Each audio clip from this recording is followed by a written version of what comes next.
शहर की लुगाई गांव को आई। मधु शहर में रहने वाली पढ़ी लिखी मॉडर्न लड़की है। वो और पवन साथ कॉलेज में पढ़ते थे। धीरे धीरे उन दोनों में प्यार हो गया। पर पवन गांव में रहने वाला एक साधारण सा लड़का है।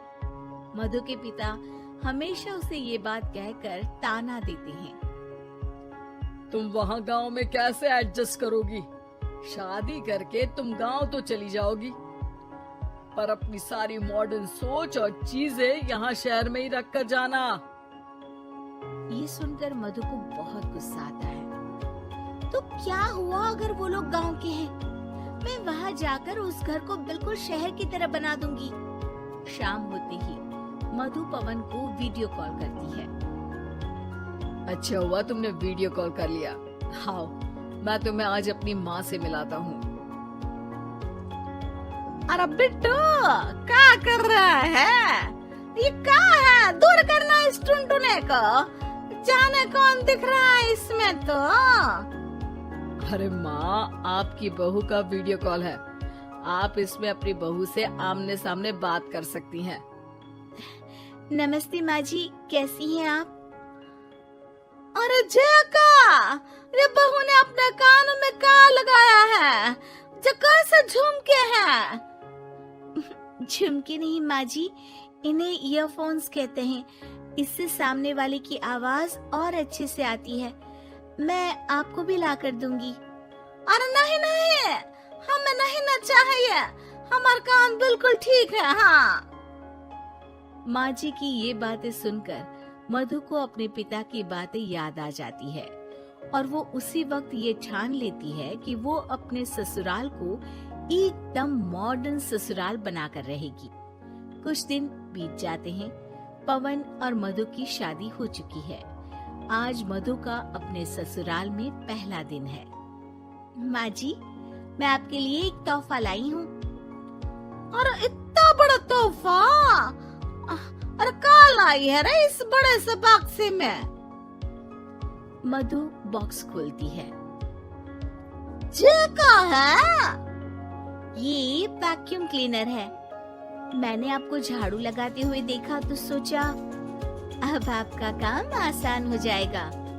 अरे वाह बहू वाह, तूने मुझे झाड़ू लगाते हुए देखा तो तू मेरा हाथ से झाड़ू लेकर खुद भी तो लगा सकती थी ना, पर नहीं, तूने तुझे मशीन लाकर मेरे हाथ में दे दी कि यह काम हमेशा मैं ही करूं।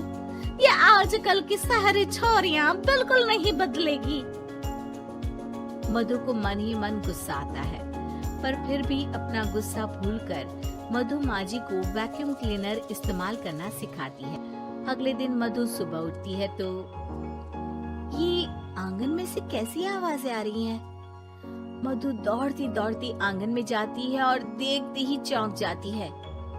अरे माँ जी, ये आप क्या कर रही हैं? और वो क्या है ना, सुबह मैं जब कुएं से पानी निकाल रही थी तो मेरे कान की बाली उसमें गिर गई थी।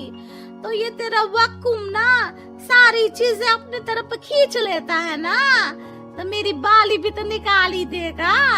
उसी की कोशिश कर रही हूँ, पर न जाने क्यों अब ये चालू ही नहीं हो रही तेरी मशीन। अब वो चालू होगी भी नहीं। पर अब कुएं में से पानी निकाल क्यों रही थी? अरे कमाल करती हो ना बहू। पीने के लिए पानी क्या तेरे मायके से लाऊं मैं? अरे कुएं से ही तो निकालना पड़ता है। हाँ, पीने के लिए पानी, और वो भी कुएं से। मधु दिमाग लगाती है और थोड़ी ही देर में घर में वाटर प्यूरिफायर लगवा देती है। ये देखिए माँ जी, इसमें बस एक बार पानी भर देंगे तो नल में पानी साफ होकर बाहर आएगा। अरे वाह रे बहू, ये तो बहुत ही बढ़िया चीज है। रात हो जाती है। मधु जैसे ही प्यूरिफायर का नल चालू करती है तो वो अचानक से फट जाता है और सब जगह पानी पानी हो जाता है। अरे ये क्या हुआ? ये क्या हो गया?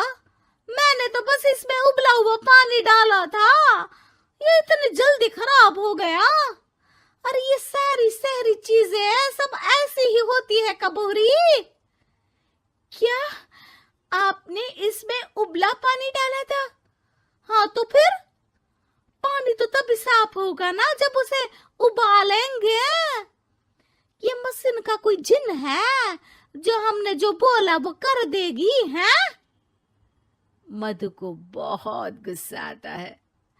इस तरह तो मेरा अपने ससुराल को मॉडर्न बनाने का सपना अधूरा ही रह जाएगा। नहीं, मैं इस तरह से हार नहीं मान सकती। थोड़े ही दिन में मधु पूरे किचन को मॉड्यूलर किचन में बदल देती है। अरे वाह बहुआ, इतनी सारी अलमारियां!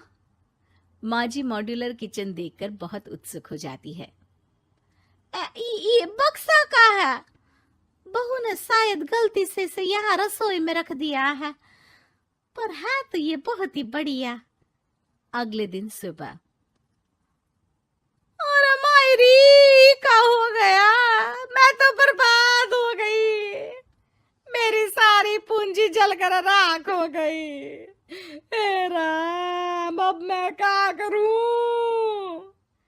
माँ जी की रोने की आवाज सुनकर मधु दौड़ी दौड़ी किचन में आती है और इतना धुआं देखकर घबरा जाती है। ये सब कैसे हुआ माँ जी? ये आग कैसे लगी? ये सब तेरा इस मॉड्यूलर किचन की वजह से हुआ है, और ऊपर से तूने तिजोरी जो रसोई में रख दी थी, मैंने जैसे ही अपने गहने और पैसे इसमें रखे और बाहर से इस ताले को घुमाया, ये तो 5 मिनट में ही आग बबूला होकर पट गया। अरे माँ जी, ये तिजोरी नहीं है, ये तो माइक्रोवेव है। इसमें गहने नहीं रखते, खाना गर्म करने के लिए होता है ये। और ये जो आपने घुमाया ना, ये ताला नहीं है, आपने इसके टेम्परेचर को फुल कर दिया, इसलिए ये फट गया। माँ जी और जोर जोर से रोने लगती है।